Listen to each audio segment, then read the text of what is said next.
আমার দলের তৃণমূল পর্যায়ের নেতাকর্মী থেকে শুরু করে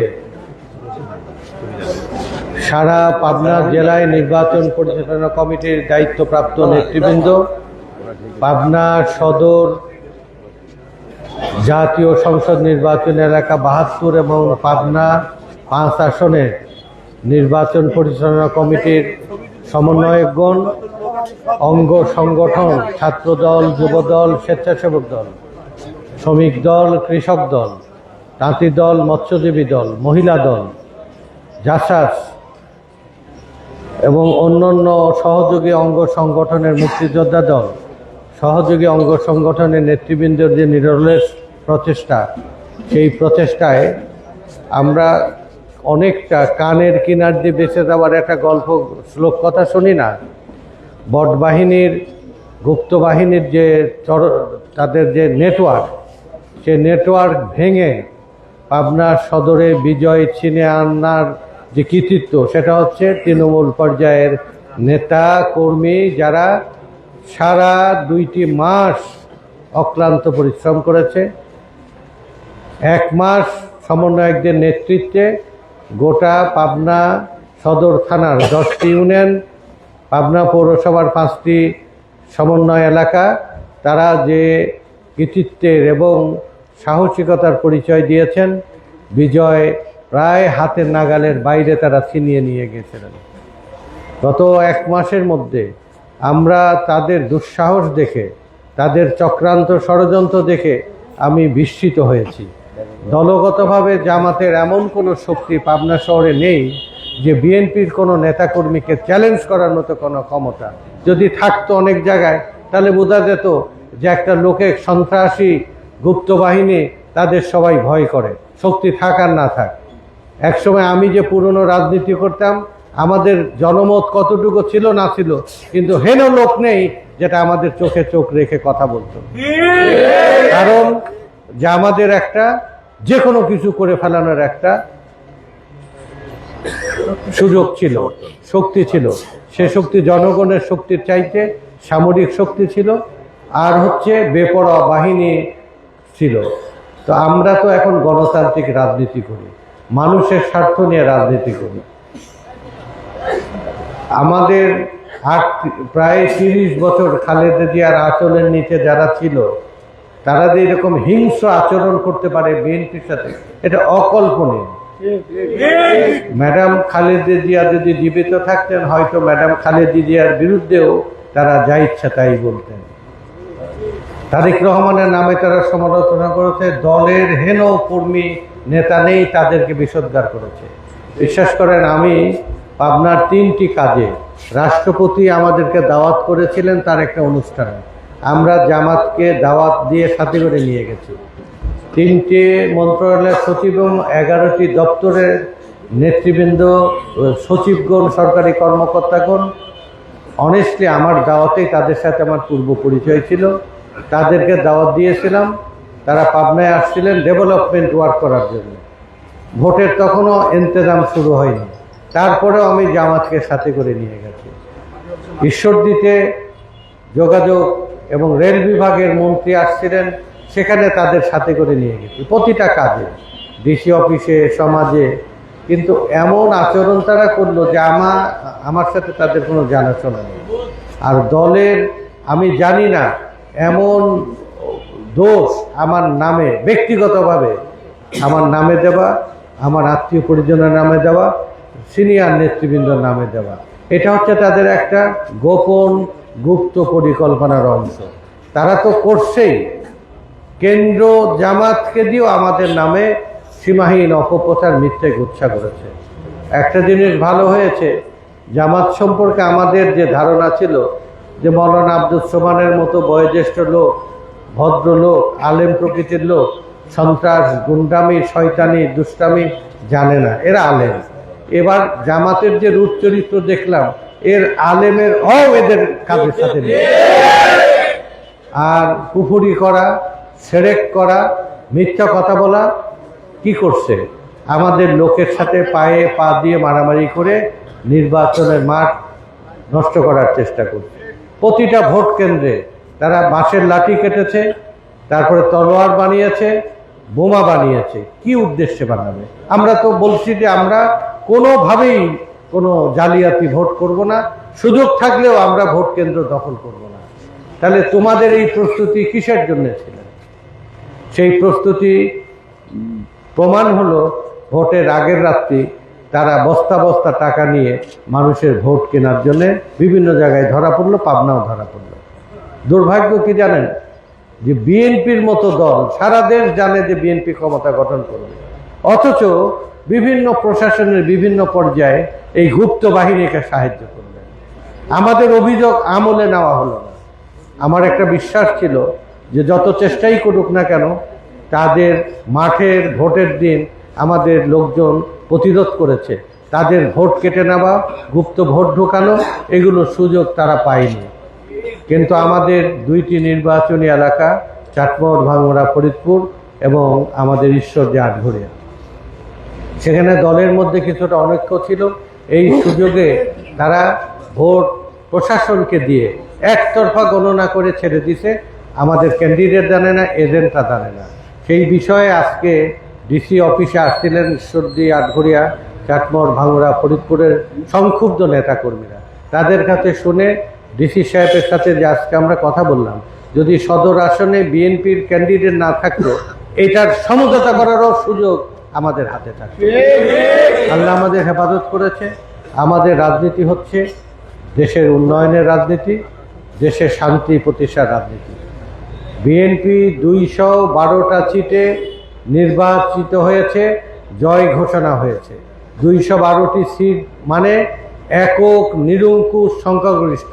বিএনপি যে কোনো সিদ্ধান্ত নিয়ে আইনে পরিণত করতে পারে।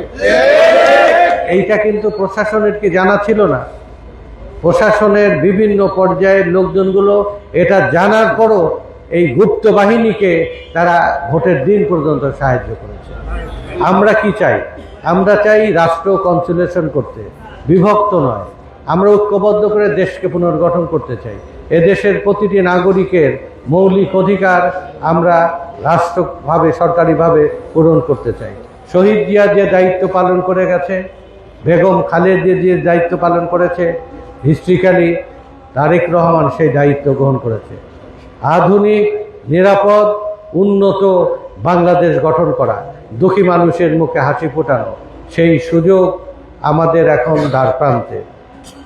আগামী 2-3 দিনের মধ্যেই সরকার গঠিত হবে, সংসদ শপথ হবে, যা আইনগত প্রক্রিয়া সব চলছে। আপনারা পাবনার, বিশেষ করে আমরা বাংলাদেশটাকেই বদল করতে চাই। আমাদের প্রফেট বলেছেন, চ্যারিটি বিগ্যান অ্যাট হোম। আমার ঘর হচ্ছে পাবনা। পাবনার সবার দায়িত্ব জাতীয় মুক্তির অংশ হিসাবে আমরা বাংলাদেশ যদি বদলাতে পারি, বাংলাদেশের যদিও উন্নত করতে পারি, তাহলে পাবনা তো অটোমেটিক্যালি উন্নত হবে। তারপরেও বলছি যে বাংলাদেশ বদলানোর সাথে সাথে আমার প্রিয় পাবনা জেলাকেও আমরা একইভাবে গুরুত্ব দিয়ে বদল করতে চাই। এখানকার প্রতিটা মানুষ, বাংলাদেশের প্রতিটা মানুষ পাবে অন্ন, বস্ত্র, শিক্ষা, চিকিৎসা, বাসস্থানের অধিকার নিশ্চিত হবে, জান এবং মালের নিরাপত্তা পাবে। আমরাই শুধু সুবিধার অংশীদার হব না, আমাদের যারা বিরোধী প্রতিপক্ষ তাদেরকেও আমরা সমান নিরাপত্তা এবং অধিকার দিতে চাই। এইটাই হচ্ছে পৃথিবীর উন্নত রাষ্ট্রের বৈশিষ্ট্য, কল্যাণকামী রাষ্ট্রের বৈশিষ্ট্য। যে দেশগুলো উন্নত করেছে তারা জাতীয় ঐক্যের মাধ্যমে। আমরা প্রতি মুহূর্তে বিবাদে লিপ্ত থাকলে আমাদের অনেক অর্জন হাতের নাগালের বাইরে চলে যায়। আজকে ঈশ্বরদীতে অনৈক্য ছিল, চাটমোহর, ভাঙ্গুড়াতে অনৈক্য ছিল। আমাদের কাঙ্ক্ষিত বিজয় তারা আমাদের পদদলিত হয়েছে। পাবনাতে আল্লাহ আমাদের হেফাজত করেছে, A to Z আমরা ঐক্যবদ্ধ হয়েছি। বিএনপিতে বহুদা বিভক্তি আল্লাহ আমাদেরকে সাহায্য করেছে, যে কারণে আমাদের এখানে ফল ছিনিয়ে নেওয়ার সাহস পাইনি। যদি আমাদের মধ্যে বিভক্তি থাকতো, সেই বিভক্তি দিয়ে তারা চক্রান্ত বাস্তবায়ন করত। তাহলে আমাদের এইটুকু আছে যে ঐক্য আমাদের প্রয়োজন। ঐক্য হলে কি হয়? 2 আর 2 4 হয়। আর ঐক্য বিভক্ত থাকলে, আর ঐক্য হলে 2 আর 2 22 হয়। 22 হচ্ছে আল্লাহর রহমত।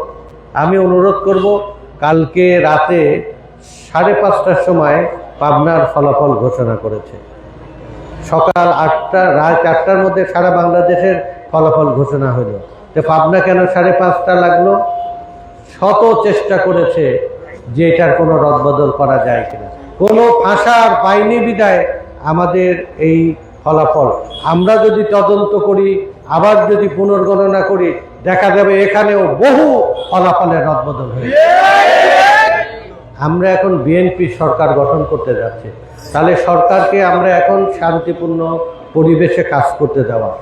এখন আপনাদের কাছে আমার অনুরোধ, আপনারা জিতে গেছেন তো, তাহলে আপনার যারা পরাজিত তাদের প্রতি প্রতিশোধ না নেওয়া। আমার কথা বুঝতে পেরেছেন? যদি এই ধরনের কোনো পরিস্থিতি হয়, নির্বাচনের দিন নলদা সেন্টারে 12 জনকে আহত করেছে, 5 জন হাসপাতালে ভর্তি হয়েছে। ভোটের দিন আমি ছাত্র দলের সেক্রেটারি সহ ছাত্র নেতৃবৃন্দ বললাম ইউনিয়ন অফিসে যাওয়ার জন্য, সেখানে 25 জনকে গুরুতর আহত করেছে আইন শৃঙ্খলা বাহিনী। তারপরে প্রতিটা জায়গায় তারা টাকা নিয়ে রাতে ধরা পড়েছে, কাউকে আইন আমলে নেওয়া হয়নি। তারা লাঠি, হকি স্টিক, গুলি, বন্দুক, দেশীয় অস্ত্র নিয়ে ধরা পড়েছে, উল্টা আমাদের নামে দোষারোপ করেছে। যা হওয়ার হয়ে গেছে। বিজয় যখন আপনারা হয়েছেন, সরকার যখন আপনারাই গঠন করতে যাচ্ছেন, আমরা দুষ্টের দমন এবং শিষ্টের পালন করা হবে। যারা সন্ত্রাসী, যারা অরাজকতা করবে, অন্যায়কারী, তাদেরকে আমরা এমন আইনানুগ পদক্ষেপের মাধ্যমে শান্ত করব যাতে করে কোনো উস্কানি দেওয়ার সুযোগ না হয়। বাংলাদেশ হচ্ছে শাশ্বত চিরায়তভাবে এই দেশের শান্তি, সম্প্রীতি, ঐক্যের দেশ। এখানে হিন্দু, মুসলমান, বৌদ্ধ, খ্রিস্টান, পাহাড়ের মানুষ, সমতলের মানুষ, আমরা একটা মিলিতভাবে বসবাস করার কারণেই এই বাংলা 400 বছর আগে পৃথিবীতে সবচেয়ে উন্নত, সমৃদ্ধ এবং শান্তিপূর্ণ একটা জনপদ হয়েছিলেন। ইংরেজ এসে আমাদের বিভক্ত করে, ধর্মে ধর্মে, দলে দলে আমাদের বিভক্ত করে আমাদের সব অর্জন কেড়ে নিয়ে যায়। আমরা বাংলাদেশকে যদি সত্যি সোনার বাংলাদেশ করতে চাই, প্রতিটা নাগরিকের জন্য যদি আমরা উন্নত পরিষেবা দিতে চাই, তাহলে এখানে যেন কেউ সাম্প্রদায়িক রাজনীতির হিংসা ছড়াতে না পারে, যাতে মারামারি কাটাকাটি করে অশান্তি তৈরি করতে না পারে, জনগণকে যেন বিভক্ত করতে না পারে। বিএনপি হচ্ছে ডাইনপন্থীদের বামে, বামপন্থীদের ডাইনে, বিএনপি মধ্যপন্থার রাজনৈতিক দল। এই বিএনপি পারবে বাংলাদেশকে বদলে দিতে, বাংলাদেশের দুঃখী মানুষের হাসি ফোটাতে। এখন আমাদের শৃঙ্খলা রক্ষার সময়, ধৈর্য ধরার সময়। 5:30টার সময় উঠে সকালবেলা যদি চলে যেতাম, আমার বাসাতেও প্রায় 4-5 হাজার লোক আসছিল। তারা কষ্ট পেত, হতাশ করতো, এত কষ্ট করে বিজয় নিয়ে আসলাম, ভাইকে একটা ফুলও দিতে পারলাম না। এখানেও আপনারা আজকে 2-3 হাজার লোক সমবেত হয়েছেন। আমি মিটিংয়ের মধ্যে এসে কথাগুলো বলতে পারলে আরও ভালো হতো। ঈশ্বরদী, আটঘরিয়া, চাটমোহর, ভাঙড়া, ফরিদপুরের আমাদের 2 নেতাকে নিয়ে সেখানে আলাপ আলোচনা করে একটা স্ট্যাটাসকো আমরা নির্ধারণ করতে পেরেছি। আল্লাহ আমাদের প্রতি সহায় হোক। আমি যদি রাতে চলে যাই অথবা কালকে সকালে চলে যাই, আমি এখানে সিদ্ধান্ত নিলাম সিনিয়র নেতাদের সাথে বসে, আমাদের যে নির্বাচন পরিচালনা কমিটি ছিল তাদেরকে ডেকে আমরা কথা বলবো। তারপরে এখানে সমন্বয়কদের উপরে যে নেতৃত্ব দেওয়া হয়েছিল তাদের সাথে কথা বলা। আমাদের এখানে যে প্রায় 1600 পুলিং এজেন্ট আছে, 1600 যে পুলিং এজেন্ট আছে, তাদের নিয়ে দিনভর আমরা আলাপ আলোচনা করব।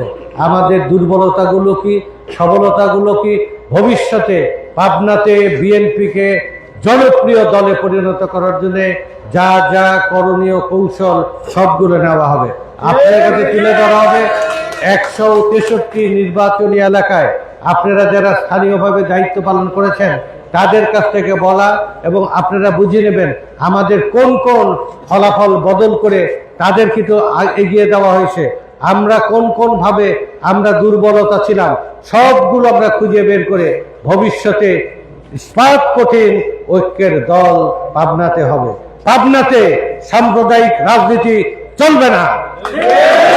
আমরা সবাই মিলিতভাবে এখানে স্বাধীনতা, গণতন্ত্র, উন্নয়নের রাজনীতি, সমৃদ্ধির রাজনীতি, শহীদ জিয়ার রাজনীতি, খালেদা জিয়ার রাজনীতি, তারেক রহমানের রাজনীতি এবং গণতন্ত্রের রাজনীতির ভিত্তিতে আমাদের এখানে একতা গড়ে তুলতে হবে।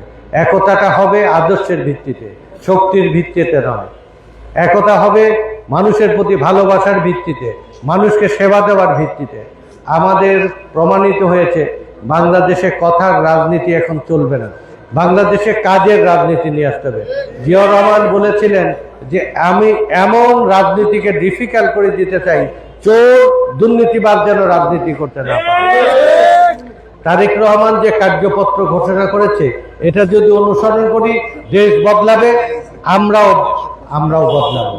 আমি অনুরোধ করব যে আল্লাহ যেন আমাকে আপনাদের মর্যাদা রক্ষা করতে দেয়। আমি অনেক সবাই অঙ্গীকার করেছি আপনাদের ভাই হিসাবে, আপনাদের বন্ধু হিসাবে, আপনাদের পাহারাদার হিসাবে পাবনার দাবি কড়ায় গন্ডায় আমরা আদায় করে নিতে সচেষ্ট থাকি। পাবনা সদর না, গোটা পাবনা জেলার অধিকার প্রতিষ্ঠার জন্য জেলার নেতৃবৃন্দরা শুধু পাবনার নেতৃত্বে না, তারা 5টা সিটেরই নির্বাচন পরিচালনা করেছে। আমাদের এই ঐক্য আমাদের ভবিষ্যতে যেন বিজয় ছিনিয়ে আনে। ইতিমধ্যে প্রায় আজকে দিনের মধ্যে, কালকে রাতে আমার 10,000 লোকের সাথে দেখা, হাত মিলানোর কথা হয়ে গেছে। কিন্তু আমাদেরকে ভোট দিয়েছে প্রায় 2 লাখ মানুষ, তারা তো দেখা করতে চাইবে। আমি যদি ঢাকা চলেও যাই জরুরি কাজে, আপনারা বলবেন আমাদের কাছ থেকে অনুমতি নিয়ে, আমাদের সম্মতি নিয়ে জরুরি কাজে ঢাকা যাচ্ছে, আবার ফিরে এসে এখন আমার কর্ম এলাকা এই পাবনা জেলায়, যা কিছু করে পাবনায় সময় দিয়ে আবার সাথে মিলে আমরা কাজ করব। ইনশাআল্লাহ আমরা একটা ফুলের বাগান গড়ে তুলব। কোনোভাবেই আমাদের মধ্যে যেন ঐক্য নষ্ট করতে না পারে, আমাদের এখানে পাবনাতে যেন সাম্প্রদায়িক হিংসার রাজনীতি প্রচার করতে না পারে। যেমন বলেছিল হিন্দুরা যদি ভোট দিতে যায় তাদের বাড়িঘর আমরা ঠিক রাখবো না, কিন্তু তারা ভোট দিয়েছে শতভাগ, তাদের বাড়িঘরে এখনো কেউ যেতে পারেনি। বিএনপির এই ঐক্য তাদের সবাইকে নিরাপদ করেছে। যেমনিভাবে ব্যবসায়ীরা পাবনার চেম্বার অফ কমার্স, তারপরে বড় বড় ব্যবসায়ী, তারা সব বিএনপির পক্ষে কাজ করেছিল। তাদেরকে দোকান লুট করবে ভয় দেখাইছে, তারপরে তারা বিভিন্নভাবে সন্ত্রাস তৈরি করবে, কোনোটাই তাদের আমরা করতে দেইনি, করার ক্ষমতাও তাদের নেই। বিএনপির কাছে জামাত ইসলামকে মারামারি করে টেকার ক্ষমতা রাখে? তারপরেও তারা পায়ের মধ্যে পা দিয়ে গন্ডগোলের চেষ্টা করেছে। এটা তাদের ওই গুপ্ত রাজনীতির শয়তানের পরিকল্পনা। সেই শয়তানের পরিকল্পনা আর বাংলাদেশে ভবিষ্যতে থাকবে না। তার জন্য শক্তি প্রয়োগ নয়, আদর্শের ভিত্তিতে বিএনপিকে শক্তিশালী করে অসুস্থ রাজনীতি, হিংসার রাজনীতি, জবরদখলের রাজনীতি, সেটা আমরা ভবিষ্যতে মোকাবেলা করব ইনশাআল্লাহ। আপনাদের কাছ থেকে যদি আমি রাতেই ডাক আসে চলে যেতে হবে। আমি চেষ্টা করব যতক্ষণ থাকা যায় ততক্ষণ সবার সাথে। আমি যদি 10টা ইউনিয়নে ঘুরে আসতাম, 15টা ওয়ার্ডে ঘুরে আসতাম, আরো ভালো হতো। যদি এবার না পারি তাহলে ফিরে এসে সবাইকে জানাবেন, সবার সাথে আমরা কথা বলবো। মূল নেতৃত্বের প্রায় সবার সাথে কথা হয়েছে। ভোটার তো আমাদের প্রায় 2 লাখ ভোট দিয়েছে, সেই ভোটারদের কাছেও আমরা দাঁড়ে দাঁড়ে যাব, যাতে করে তাদেরকে বোঝানো, দেশের বাস্তবতা বোঝানো, আমাদের ভবিষ্যৎ পরিকল্পনা বোঝানো। ইনশাআল্লাহ আমি আপনাদের কাছ থেকে বিদায় নিয়ে আমাদের সমন্বয়কদের সাথে বসে, যদি রাতে ডাক আসে চলে গেলেও আমি আপনাদের জানিয়ে যাব। আপনারা ভালো থাকবেন। এই বিজয়ের 16 আনা কৃতিত্ব আপনাদের এই সেই কৃতিত্ব আমার মাথায় করে আমি ভবিষ্যতে কর্মপরিকল্পনা গ্রহণ করবো। খোদা হাফেজ। শহীদ জিয়া অমর হোক, খালেদা জিয়া অমর হোক, তারেক রহমান জিন্দাবাদ, বাংলাদেশ জিন্দাবাদ। শুধু একটি কথা আপনাদের বলে যাচ্ছি, মনে রাখবেন সরকারটা এখন আপনাদের। এই সরকারের কোনো বদনাম যাতে না হয় সেটা দেখার দায়িত্ব আপনাদের। আর আপনাদের কথায় এবং হাতে কেউ যেন কোনো জায়গায় কোনো অত্যাচারের শিকার না হয়, ক্ষমতা দেখিয়ে যেন জুলুম করা না হয়। স্বনির্বন্ধ অনুরোধ করছি, শৃঙ্খলা, ঐক্য, শান্তি বজায় রাখবেন। ধন্যবাদ।